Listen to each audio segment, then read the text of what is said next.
आज मित्रांनो आपला दौरा निफाडला कारण माहिती का निलेश भाऊ म्हणे भूषण भाऊ आज आपण अशा मंदिरात दर्शनाला जाणार आहे जे की भारतामध्ये फक्त एकच मंदिर आहे. म्हटलं चला भाऊ मग बघा आम्ही पंचकेश्वर हे बघा पंचकेश्वर गाव हे नांदुर्डी गावातले हे मंदिर आणि बघा नांदुर्डी गावातले कॉलेज बरं किती लोक याच्यामध्ये अभ्यास करता मला नक्की कमेंट करा. आणि बघा आम्ही पोहोचलो हिंगलाज देवी माता मंदिर खेडे.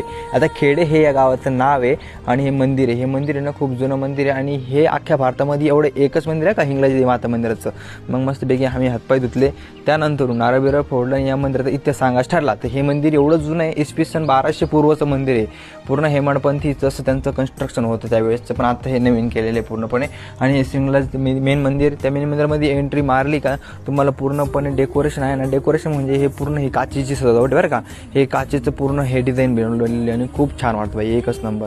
त्यानंतरून आम्ही देवी मातेचं दर्शन घेतलं आणि तुम्ही पण दर्शन घ्या असं जवळून एकदम क्लोज. फक्त मित्रांनो काय माहिती आहे का प्रॅक्टिकली या मंदिर दर्शन घ्या कारण की भारतात एक